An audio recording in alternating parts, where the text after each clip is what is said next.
বেশ্যাপাড়ার এক মহিলা নাম মালতী। একদিন তার ঘরে দেবীবাবু আসেন। এসে মালতীকে বলে, কী রে শালি, তুই নাকি আবার ছেলেটাকে মডার্ন স্কুলে ভর্তি করেছিস? মালতী বলে, হ্যাঁ বাবু, আমার ছেলেটা পড়াশোনায় খুব ভালো তো। আর ওই যে অপু মাস্টার আসতো আমাদের বস্তিতে পড়াতে, উনিই বলতো, মালতী তো ছেলেটার মাথা আছে, ওকে ভালো স্কুলে পড়াস, তাই ভর্তি করলাম। একরাশ গর্ব যেন মালতীর ঠোঁটে। আর না হবারই বাকি আছে। বস্তির এইরকম শরীর বেচা কটা মায়ের ছেলে মডার্ন স্কুলে পড়ে। দেবীবাবু রেগে গিয়ে বলেন, ওরে শালা বেশ্যা, এখন তোর ছেলেও মডার্ন স্কুলে পড়বে? শালি, কোনো পার্থক্য রাখবি না নাকি ভদ্রলোকের সাথে? তুই জানিস শালা আমার ছেলেটা ওই স্কুলে পড়ে। এক প্রকার মারতে মারতে দেবীবাবু মালতীকে বলে, ডাক তোর ছেলেকে। শালা বেশ্যার ছেলে হয়ে এত শখ কিসের ওর? মালতী দেবীবাবুর পায়ে ধরে কোনো রকম বোঝাতে সম্মত হয় যে যেন ওর ছেলেকে দেবীবাবু ওর ব্যাপারে কিছু না বলে। যাই হোক, সেদিন হয়তো সামলানো গেল দেবীবাবুকে এই মর্মে যে তাকে আজ বিনে পয়সায় সরিয়ে দিতে হবে। বেশ্যা তো, দিতে রাজি হয়ে গেল মালতী। এখন মালতী নিজের ছেলের দিকে ঠিকঠাক তাকাতেই লজ্জা পায়, আর ভয় থাকে যে ছেলে ভদ্রলোকের স্কুলে পড়ে সে তার বেশ্যা মাকে কখনো ভুলে যাবে না তো। এইসব চিন্তাভাবনা কুড়ে কুড়ে খাচ্ছিল মালতীকে। ভয় ছিল যদি ছেলে চাকরি করে কোথাও চলে যায়। মডার্ন স্কুলের খরচ চালাতে চালাতে হিমশিম খেয়ে যায় মালতী। এভাবেই চলতে থাকে মালতীর সংসার।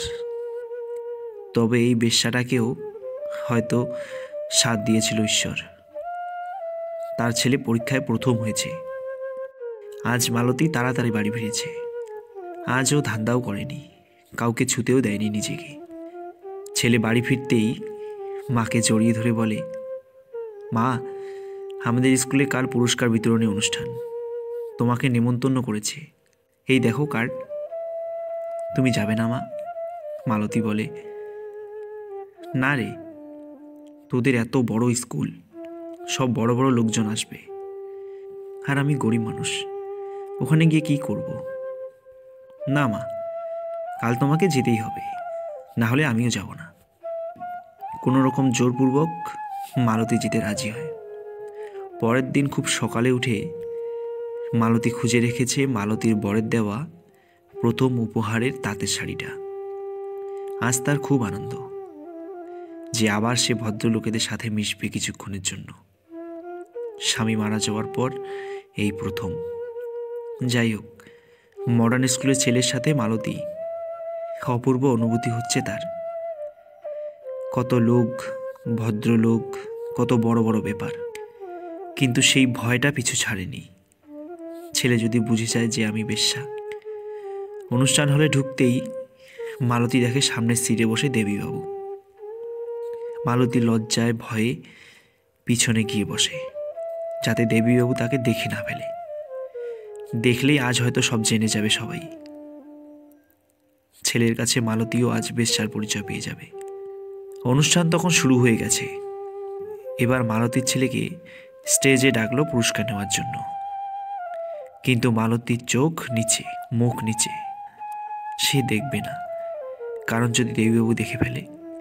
স্টেজে মালতীর ছেলে পুরস্কার নেওয়ার পর কিছু বলার জন্য অনুরোধ করলো প্রিন্সিপাল।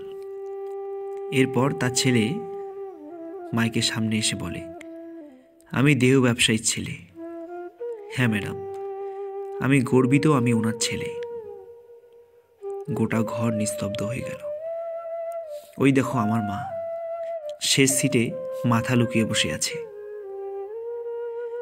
মাথা তোলো মা, আজ সবাই দেখুক তোমায়, তুমি আমার মা। আমি গর্বিত তোমার জন্য মা। সেদিন যখন দেবীবাবু তোমাকে অপমান করছিল, আমি দরজার পাশে দাঁড়িয়ে সব শুনেছি। আর সেদিনই প্রতিজ্ঞা করেছিলাম তোমার মাথা উঁচু করব। এটাই তোমার উপহার মা। আজ আমি প্রথম হয়েছি, এটা সাধারণ, কিন্তু এক দেহ ব্যবসায়ীর ছেলে হয়ে প্রথম, এটাই অসাধারণ কিছু। মালতীর চোখে আনন্দ অশ্রু। সেও আজ গর্বিত। এখন তার লজ্জা নেই, নেই ভয়। সমগ্র ঘর শুনে যাচ্ছিল সেদিন এক বেশ্যার ছেলের কথা।